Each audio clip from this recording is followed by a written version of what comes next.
وخير الهدي هدي محمد صلى الله عليه وسلم وشر الأمور محدثاتها وكل محدثة بدعة وكل بدعة ضلالة وكل ضلالة في النار. أعوذ بالله السميع العليم من الشيطان الرجيم. بسم الله الرحمن الرحيم. فإن آمنوا بمثل ما آمنتم به فقد اهتدوا وإن تولوا فإنما هم في شقاق فسيكفيكهم الله وهو السميع العليم. صبغة الله ومن أحسن من الله صبغة ونحن له عابدون.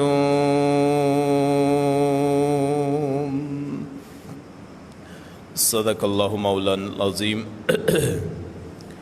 وصدق رسوله النبي الكريم ونحن على ذلك من الشاهدين والشاكرين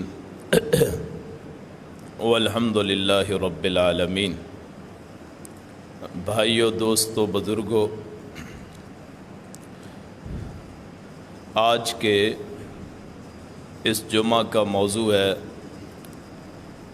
حضرت عثمان رضی اللہ عنہ کی شہادت. حضرت عثمان رضی اللہ عنہ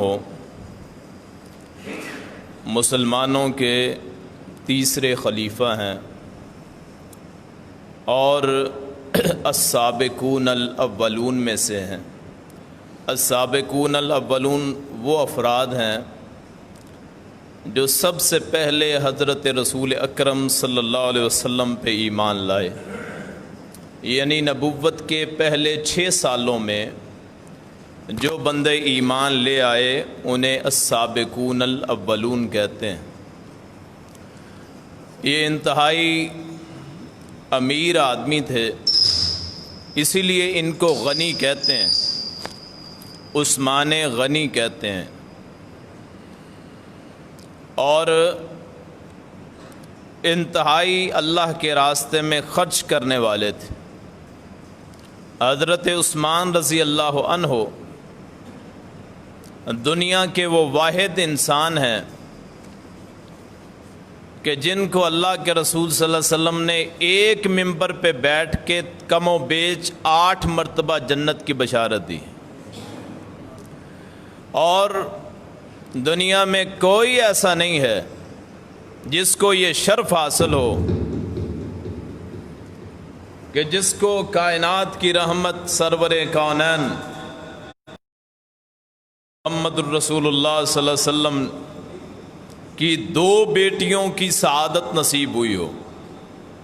کائنات میں اور کوئی نہیں ہے. یہ شرف، یہ منقبت، یہ رفعت، یہ بلندی، یہ سرفرازی کسی کے نصیبے میں لکھ دی تو وہ حضرت عثمان رضی اللہ عنہ ہیں، جن کو 2 نور اللہ نے عطا فرمائے. انہیں 2 نوروں والے. اور دنیا میں کوئی مظلوم ایسا نہ ہوگا جو مظلوم یہ شخصیت ہے. ہم شہادت حسین بیان کرتے ہیں تو یہ بھی تذکرہ کرتے ہیں کہ ان کا پانی بند کر دیا گیا، کھانا بند کر دیا گیا، لیکن یہ نہیں سوچتے کہ مظلوم کون ہوتا ہے جو باوجود قوت رکھنے کے، خلیفہ ہونے کے، بادشاہ ہونے کے کچھ نہ کر سکے اور اپنے گھر میں محصور کر دیا جائے. اس کنویں کا پانی جس کو اس نے خود خریدا ہو، وہ مسجد جس کے پیسوں سے خود بنی ہو، وہاں 2 رکعت بھی نماز نہ پڑھ سکتا ہو، اور جن کی شہادت روزے کی حالت میں ہوتی ہو، اس سے بڑا مظلوم کائنات میں کون ہوگا؟ یہ عثمان ذو النورین رضی اللہ عنہ کا شرف ہے کہ ان کے نکاح میں نبی کائنات، فخر موجودات، صاحب شرف و کمال حضرت محمد الرسول اللہ صلی اللہ علیہ وسلم، ان کی پہلی صاحبزادی حضرت رقیہ نکاح میں دی، اور جب وہ فوت ہو گئیں، یہ عجیب کائنات نے کبھی تصور نہ کیا ہوگا کہ وہ مجاہد ہے جو جنگ پہ نہیں گیا لیکن اس کے باوجود مال غنیمت میں سے حصہ ملا۔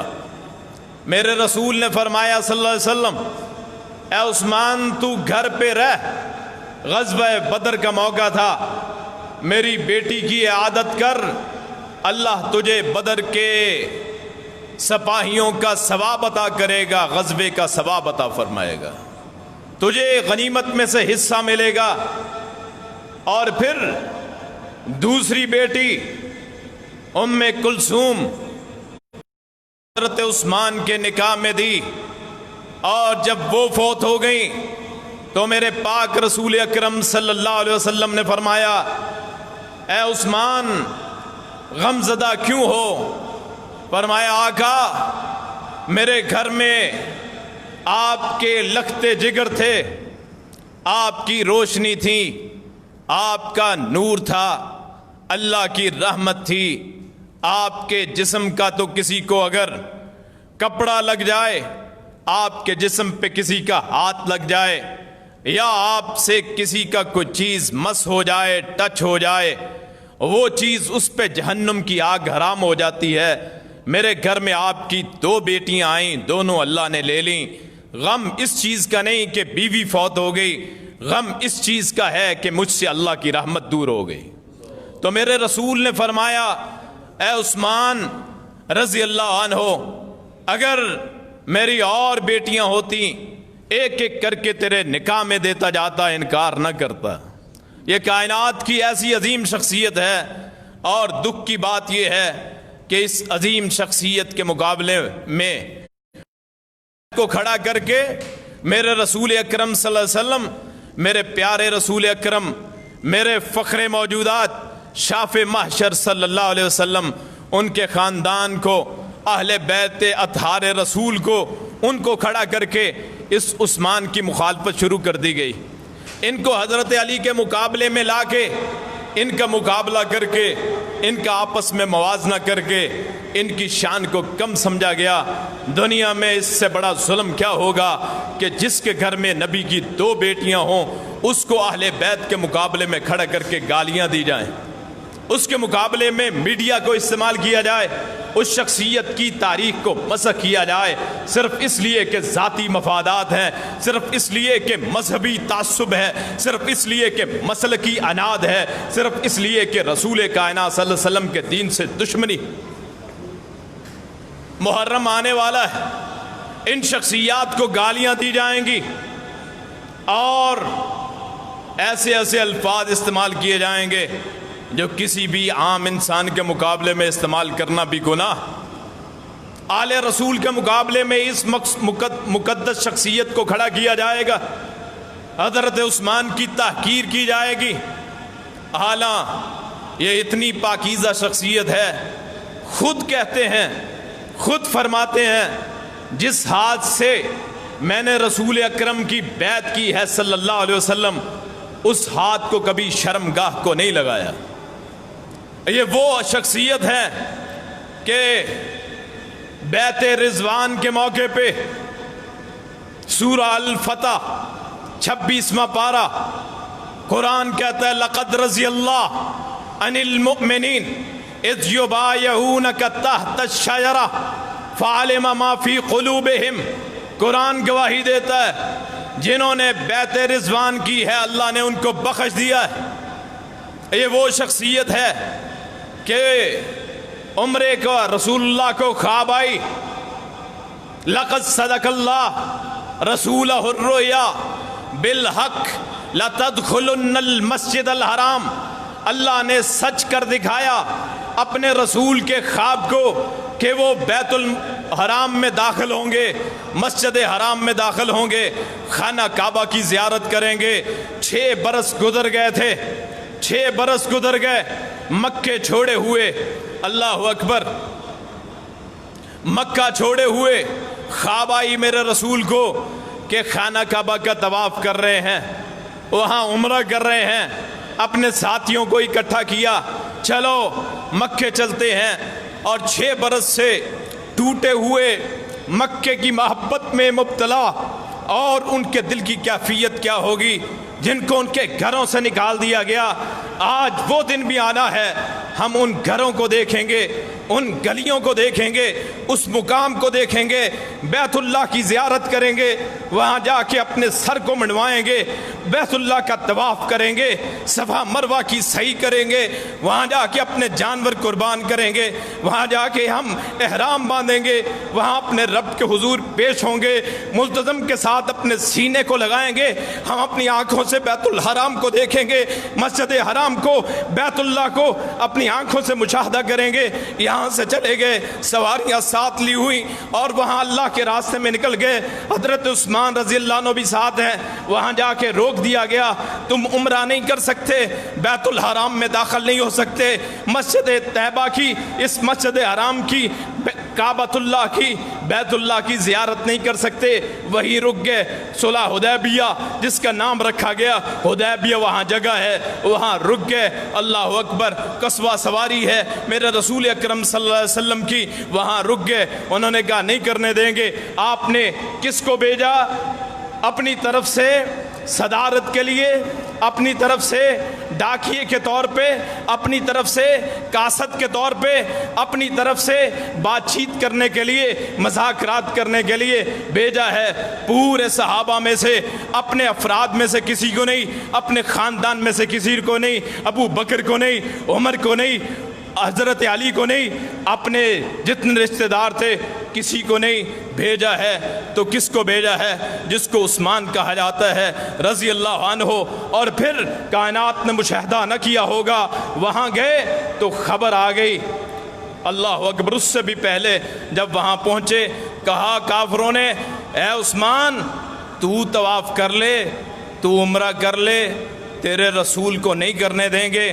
تو کون تھا جس نے کہا تھا اگر میرا رسول عمرہ نہیں کر سکتا تو میں بھی عمرہ نہیں کر سکتا؟ اور پھر افواہ آ گئی، عثمان شہید ہو گئے، خبر اڑا دی گئی، افواہ پھیلا دی گئی۔ جب یہ خبر میرے رسول کے پاس آئی، وہ رسول جو رحمت للعالمین ہے، جو شفیع المذنبین ہے، جس نے اپنی تکلیفوں پہ صبر کیا، جس نے اپنے چہرے پہ زخم کھائے، جس نے اپنا دان شہید کروایا، جس نے اپنے اوپر پتھر گروائے، جس نے اپنے جسم کو لہو لہان کرایا، جس کے اوپر کوڑا پھینکا گیا، جس کو گالیاں دی گئیں، جس کے نام بگاڑے گئے، وہ میرا مقدس رسول صلی اللہ علیہ وسلم، جس نے اپنی جان کے لیے کسی سے انتقام نہ لیا۔ جب پتہ چلا کہ میرے عثمان شہید ہو گئے تو میرے رسول نے کہا یا مر جائیں گے یا پھر آج مکے کو فتح کر کے عثمان کا انتقام لیں گے۔ کہا صحابیوں اکٹھے ہو جاؤ، 1400-1500 کے قریب صحابہ۔ میرے رسول نے کہا آج بیعت میں لیتا ہوں کس کے نام پہ؟ جس کا نام عثمان ہے۔ آج پاکستان کے چوراہے میں کھڑے ہو گئے، کوئی ذاکر میرے عثمان کو گالی دے جس کے لیے میرے رسول نے بیعت لی ہو۔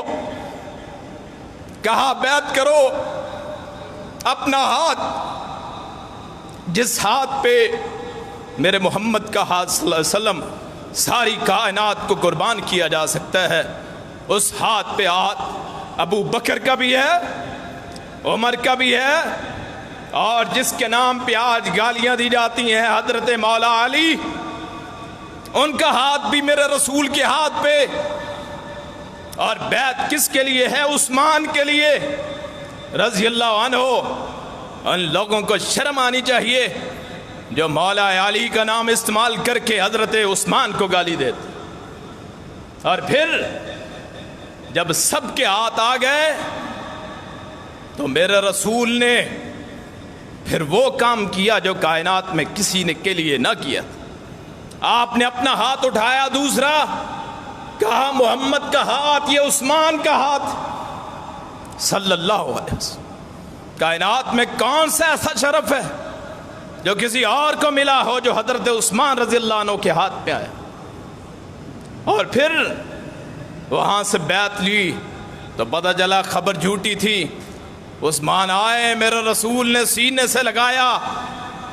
ہائے وہ سینہ جو عثمان کے سینے سے لگا, وہ سینہ کس قدر مقدس ہے, اور جس کے ساتھ لگ گیا وہ کس قدر مقدس ہے. اس سے بڑا مقام اور کیا ہوگا.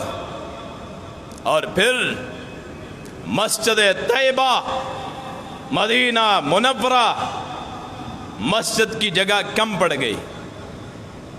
مدینہ طیبہ کی مسجد, مسجد طیبہ, مسجد نبوی. مجھے اللہ آپ کو سب کو زیارت نصیب فرمائے. جگہ کم پڑ گئی. میرے عثمان رضی اللہ عنہ نے وہ جگہ خرید کے دی جس جگہ میں آج بھی روضہ رسول ہے.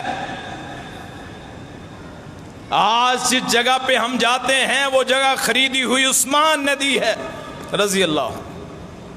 جس کو گالیاں دی جاتی, جس کو اہل بیت کے مقابلے میں کھڑا کیا جاتا ہے. کائنات میں دو جگہ ہیں جن کا مقابلہ نہیں ہے. کوئی دنیا کے کائنات کی جگہ ایسی نہیں ہے جو دو جگہوں کے مقابلے میں آ سکیں. ایک جہاں خانہ کعبہ ہے اور دوسری جگہ جہاں میرے رسول لیٹے ہوئے ہیں صلی اللہ علیہ وسلم. روضہ رسول اور خانہ کعبہ سے مقدس کائنات میں کوئی جگہ نہیں. وہ جگہ کس نے خرید کے دی؟ وہ میرے عثمان رضی اللہ عنہ نے خرید کے دی. اور کیا چاہیے؟ اور ہماری تو خواہش یہ ہے اس روضہ رسول کا کوئی ایک ذرہ ہمارے جسم سے لگ جائے, ہماری نجات کے لیے کافی. جو ساری زندگی اس رسول کی خدمت کرتا رہا, اس کو آج گالیاں, اس کو آج لعن طعن, اہل بیت کا نام استعمال کر کے جھوٹے دعویٰ کرنے والے وہ بے شرم لوگ. اور پھر وہ ساری جگہ خرید کے دی تو عثمان. مدینہ طیبہ میں کھارا پانی, لوگ بیمار ہو گئے جو ہجرت کر کے آئے. اور پھر یہ عثمان تو وہ عثمان ہیں جنہوں نے 2 ہجرتیں کی ہیں میرے رسول کے کہنے پہ صلی اللہ علیہ وسلم. ہجرت حبشہ اور ہجرت مدینہ طیبہ. مدینہ میں پیٹ خراب ہو گئے, لوگ بیمار ہو گئے, میٹھا پانی نہیں ہے. یہودیوں کی ملکیت ایک کنواں بیر روما. میرے رسول صلی اللہ علیہ وسلم نے اپیل کی, کون ہے جو اس کنویں کو خریدے اس کے بدلے میں اسے جنت کی بشارت دیتا ہوں. عثمان کھڑے ہوئے, یا رسول اللہ صلی اللہ علیہ وسلم میں ہوں اس کنویں کو خریدنے والا, اور آپ کی طرف سے جنت کی بشارت مجھے مل جائے. اور پھر خرید کے دیا. اللہ اکبر. وہ کتنا مظلوم ہے کہ جس کو شہادت سے پہلے کم از کم 10 دن اسی کنویں کا, اور پھر اسے مظلوم نہ مانا جائے, اپنے حق سے محروم کر دیا جائے. اللہ اکبر. اور پھر غزوہ تبوک, شہادت حسین کا, شہادت عثمان کا پس منظر ہے سارا. یہ میں مظلوم بتاتا ہوں, مظلوم کسے کہتے ہیں؟ اہل بیت میرے نزدیک کائنات کا سب سے مقدس کرو, اللہ کے رسول کا خاندان, میں ان کی خاک کا بھی غلام, ان کے اللہ کے رسول کے خاندان کے میں گھوڑوں کے, جو ان کے گھوڑوں کی پاؤں کی چوکھٹ ہے اس سے اڑنے والی خاک کا بھی غلام. لیکن یہ میں برداشت نہیں کر سکتا کہ اہل بیت کو حضرت عثمان کے مقابلے میں لا کے ان کو گالیاں دی جائیں۔ یاد رکھیے، کسی ایک صحابی کو برے کہنے سے آدمی کا ایمان خراب ہو جاتا ہے، آدمی دوزخی بن جاتا ہے۔ اور جو رسول اللہ کے پیچھے نمازیں پڑھتے رہے ان کو گالیاں، جو آپ کا داماد اس کو گالیاں، آپ کا تیسرا خلیفہ اس کو گالیاں، آپ کا کاتب وحی اس کو گالیاں، آپ کے جس کی نکاح پڑھانے والے اس کو گالیاں، کنواں خرید کے دینے والا جس کنویں کا پانی رسول اللہ خود استعمال کرتے اس کو گالیاں، جس کو اس کے گھر میں شہید کر دیا جائے اس کو گالیاں، جس نے مسجد نبوی کو خریدا ہو اس کو گالیاں، جس نے ہر موقع پہ خدمت کی ہو اس کو گالیاں۔ اور غزوہ تبوک کا موقع آیا، میرے رسول اکرم صلی اللہ علیہ وسلم، یہ غزوہ تبوک وہ ہے 90,000 رومی لشکر، اس کے مقابلے میں 30,000 مسلمان اکٹھے ہوئے۔ میرے رسول اکرم صلی اللہ علیہ وسلم نے کہا سارے اکٹھے ہو جاؤ، گرمی کا موسم، ہم روم کی سرحد پہ جائیں گے، تبوک پہ جا کے لڑائی کریں گے، جہاد کریں گے، مسلمانوں کا دفاع کریں گے۔ مدینے میں ایک بھی مسلمان مرد موجود نہ ہو سوائے علی کے رضی اللہ عنہ کہ اس کو میں نے اپنا نائب بنایا، چندہ دو، فنڈ دو، 30,000 فوج، کتنا فنڈ چاہیے، خوراک کا انتظام، گھوڑوں کا انتظام، زادے راہ۔ کون تھا جس نے 8 مرتبہ کھڑے ہو کے کہا اللہ کے رسول 1,000 گھوڑوں کا خرچ میں دیتا ہوں؟ اور حالت یہ تھی موسم فصل کی کٹائی کا موسم، جیسے گندم کی فصل کی کٹائی ہو اور ادھر سے حکم آ جائے کہ اپنی کٹائی کو چھوڑو، اللہ کے راستے میں نکلو۔ وہ کتنے عظیم صحابہ تھے جنہوں نے اپنی فصلوں کو بھی اللہ کے سپرد کر دیا اور مزدوری کر کر کے۔ حدیث میں آتا ہے کہ جس کے پاس کچھ نہ تھا وہ بازار میں جاتا، مزدوری کرتا، کسی کو 1 سا، 1 سا کہتے ہیں 2.5 کلو کو 2.25 کلو، 1 سا، کوئی آدھا کلو، کوئی 1 مٹھ، جو بھی ہوتا اللہ کے رسول کو پیش کر دیتا، جی میری طرف سے جہاد کے لیے فنڈ۔ لوگ محنت کرتے۔ ادھر کیا دیکھا؟ عثمان رضی اللہ عنہ، سونے کی اشرفیاں، ہم لوگوں نے تو شاید خالص سونا بھی نہ دیکھا ہو۔ خالص سونا، اتنی بھاری تھیلی کہ عثمان سے اٹھائی نہ جائے،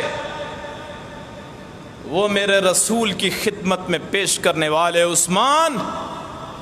اور پھر میرے رسول نے اس میں سے اشرفیوں کو نکالا، سونے کو۔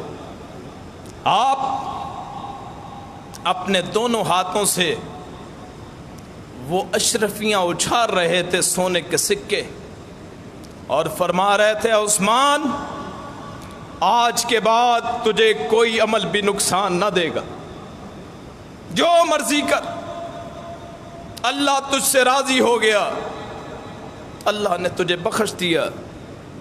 اور پھر وہ دن بھی دیکھنا تھا کہ اسی عثمان کو اس کے گھر میں قید کر دیا گیا۔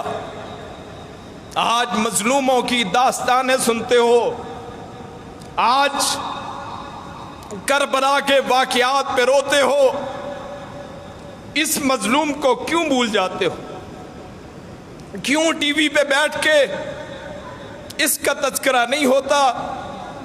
کیا وجہ ہے کہ آج زبانوں کو تالے لگ گئے ہیں؟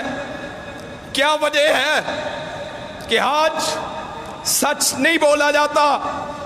کیا وجہ ہے کہ آج شہادت عثمان کو بیان نہیں کیا جاتا؟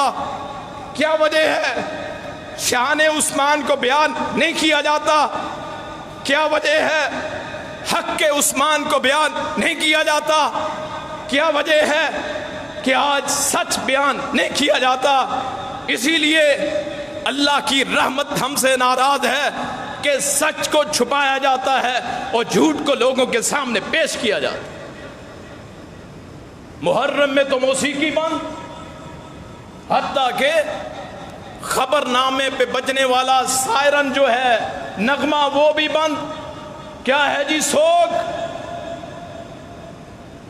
نبی کا نواسہ شہید ہو گیا، ان سے بڑھ کے ہم احترام کرتے ہیں حضرت حسین کا۔ میری جان بھی قربان، میرا مال بھی قربان، میری ذریت قربان، میری 7 پشتیں میرے حسین پہ قربان۔ ان کی شہادت کا غم ہمیں بھی ہے، لیکن دوسرا رخ ادھر بھی دیکھ لیں، جو مظلوم کائنات ہے، کائنات میں کوئی مظلوم عثمان سے بڑا مظلوم نہیں، بند کر دیا گیا۔ او حضرت حسین تو گئے تھے مدینہ سے مکے گئے، کوئی روکنے والا نہ تھا، مکے سے گئے کربلا میں روکا، اور یہ تو اتنا مظلوم ہے، اس کو اس کے گھر سے نکلنے نہ دیا گیا، کہا نکلے تو مار دیں گے۔ مصر سے قافلہ آیا، اور ادھر تو خود چل کے گئے تھے حسین، ادھر یہ خود گھر میں بند کر دیے گئے۔